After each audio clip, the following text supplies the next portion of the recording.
Look at the last restaurant menu you picked up. Did it have a dollar sign next to the prices? Probably not. And that's not an accident. That's not a design trend. That's a psychological trick that's costing you money every single time you eat out. And once you see it, you're never going to unsee it. Here's the thing. Restaurants don't just slap prices on a page and call it a day. There's an entire field called menu engineering, and some of the people who work in it get paid six figures to figure out exactly where your eyes land first, what word makes you order the steak instead of the salad, and why that one item in the box on page 2 somehow always sells out. By the end of this video, you're going to know the exact tricks they use. The dollar sign thing is just the beginning, and honestly, the next time you sit down at a restaurant, you're going to read that menu completely differently. So stick around, because the last one on this list is the one that gets people the most, and it's probably happened to you this month. Bloke 1, the dollar signed problem. So let's start with the obvious one.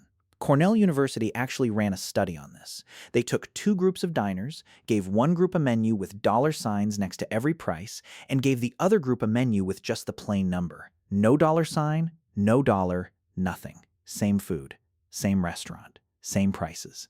The group with no dollar signs spent noticeably more money. Why? Because a dollar sign is basically a tiny alarm bell in your brain. It reminds you, hey, you're spending money right now. And when that alarm goes off, people get cautious. They start doing quick math. They hesitate on the pricier stuff. But take that symbol away, and something interesting happens. The price becomes just a number, almost like a menu item's name. Ribeye, 34. Your brain processes that less like a financial decision and more like reading a list.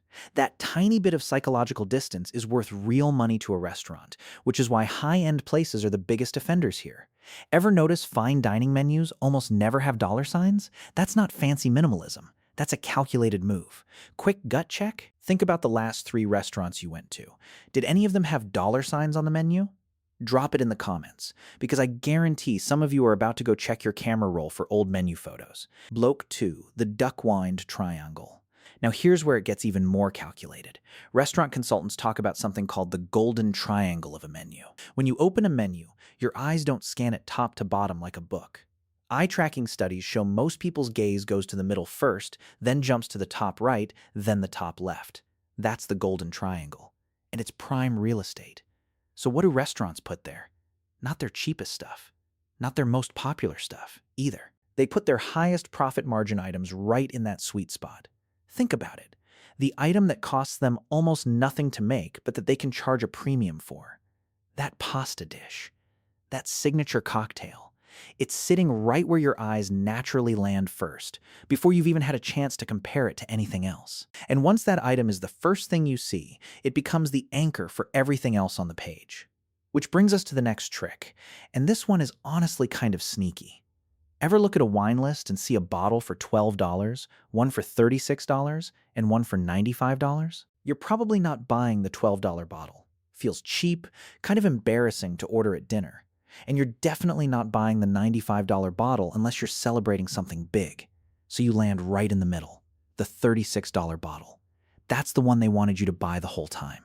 The expensive bottle isn't even really for sale in most people's minds. It's there to make the middle option look reasonable by comparison. Economists call this the decoy effect, and restaurants use it constantly. You'll see it with entrees, with appetizer platters, even with cocktail sizes. There's almost always a wildly overpriced option, sitting near a mid-range one, and its entire job is to make you feel good about spending more than you originally planned. And speaking of feeling good about spending more, later in this video, I'm going to show you the single word that restaurants use on menus that's been proven to make people order more expensive dishes without even realizing why. It sounds harmless. It's actually one of the most researched tricks in the industry. But first, let's talk about that little box. Bloke 3, the Decoy effect. You know that one item on a menu that has a border around it? Maybe a little starburst graphic? Or it's shaded a slightly different color than everything else? That's not random. That's called a highlight box, and it's one of the oldest tricks in menu design. Here's why it works. Most people don't read a menu word for word. They skim it. So a border, a shaded background, or even just a slightly different font pulls your eye like a magnet, whether you're actually hungry for that dish or not. Restaurants will put their highest margin item in that box. Again, not always their best tasting item, just their most profitable one. And this is where it gets a little wild. Some menu consultants will tell restaurants to box an item that's slightly overpriced compared to the rest of the menu on purpose. Because once your eye is drawn there and you see the price, everything else on the page suddenly looks like a deal by comparison. It's the same anchoring trick as the wine list, just with a graphic design twist. Okay, real quick, let's pause the psychology lecture for a second, because I want you to picture something. You're at a restaurant, you're hungry, the menu's designed by people who study human behavior for a living, and you thought you were just picking dinner. You were never just picking dinner. All right, back to it. Bloke 5, descriptive words and sensory language. Here's a study that genuinely surprised me the first time I heard about it. Researchers at Cornell, same team, different study, found that when restaurants use descriptive, sensory language on menu items like tender, roasted, hand-rolled, slow-cooked, sales for that item went up by over 25%, and customers rated the food as tasting better. Same exact dish, just different words on the page. So grilled chicken becomes citrus-marinated grilled chicken with charred lemon. Same chicken breast in the kitchen. But your brain is already tasting it before it hits the table, because the words did the work. Menu writers also use words tied to origin or nostalgia. Grandma's, homemade, farmhouse, authentic. Because those words trigger comfort and trust, even when there's zero actual connection to anyone's grandma. It's not lying, technically. It's just picking language that pulls an emotional lever. Bloke 6, no decimals, weird rounding. Now let's go back to the numbers for a second, because there's a rounding trick that's honestly brilliant. You've probably seen prices like 19.95 or 24.95 instead of a clean 20 or 25. That extra 9 cents isn't about the money. It's about which digit your eye reads first.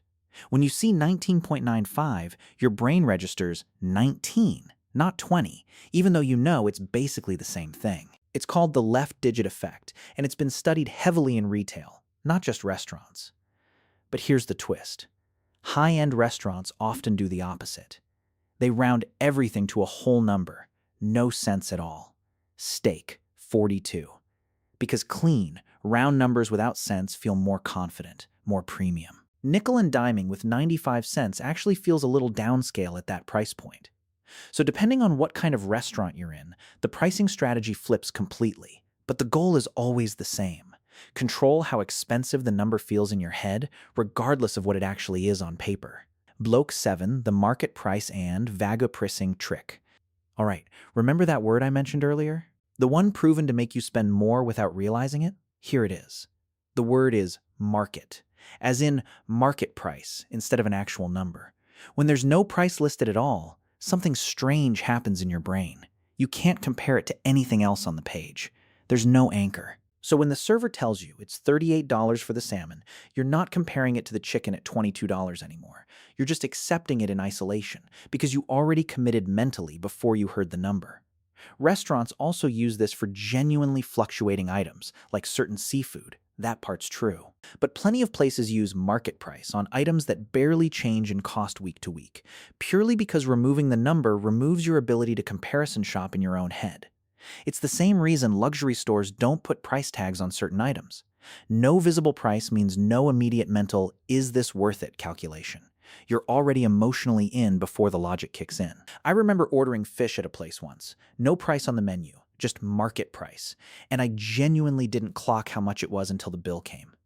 $44. For fish. I still think about that fish. Here's one that has nothing to do with individual prices and everything to do with the whole page. Ever wonder why some of the best restaurants have menus with barely 10 items on them, while a diner might have 10 pages? Psychologists call this choice overload. When you're given too many options, you don't feel more satisfied. You actually feel more anxious, and you second-guess your order more. Restaurants that keep their menu short and tight aren't just simplifying the kitchen. They're removing decision fatigue, which studies show makes people happier with what they ordered and less likely to send it back or feel regret. And a happier customer tips better and comes back sooner. Bigger chain restaurants with huge menus play a completely different game. They want you scanning for a while, comparing, spending more time in the restaurant, which for certain business models actually works in their favor. So menu length isn't random either. It's built around what kind of experience and what kind of spending the restaurant actually wants from you. Bloke 9, the dessert menu deli. Last one, and this is a favorite among servers everywhere. whether they realize the psychology behind it or not. Notice how dessert menus almost always come out after your entree plates are cleared as a completely separate menu, sometimes with its own little presentation. That's intentional. If dessert options were listed on the same page as your entree, you'd be doing math in your head the whole meal. Total cost, portion size, whether you're too full. But by the time dessert gets presented separately, you've already relaxed. The big decision, the expensive one, is done. Your guard is down. And a separate little menu, sometimes handwritten, sometimes on a fancier cardstock than the rest of the menu, makes dessert feel like a small, low-stakes bonus decision rather than an actual add-on to your bill. It's the same reason those little, would you like to add a coffee cards work so well.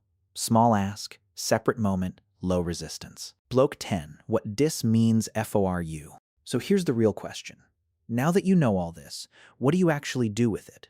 Honestly, you don't have to stop enjoying a nice dinner out. Nobody's saying skip the good stuff. But now, when you sit down and open a menu, you can actually catch yourself. You can notice the boxed item and ask, am I ordering this because I actually want it or because my eye got pulled there? You can notice the word market and just ask your server the actual price before you order. No shame in that at all. You can notice when a menu has $0 signs and just remind yourself, this is still real money leaving your account. That's really the whole point of understanding menu engineering. It's not about restaurants being evil. It's a business, and businesses are allowed to sell effectively. It's about you having the information so you're making the choice, instead of the menu making it for you. And honestly, restaurants aren't the only place doing this kind of psychological pricing. Grocery stores, online checkouts, even streaming services use nearly identical tricks to get you to spend more without noticing. And I actually broke all of that down in the video right here. So if you want to keep pulling on this thread, that one's going to open your eyes even more than this video did. Go ahead and tap it. I'll see you in that one.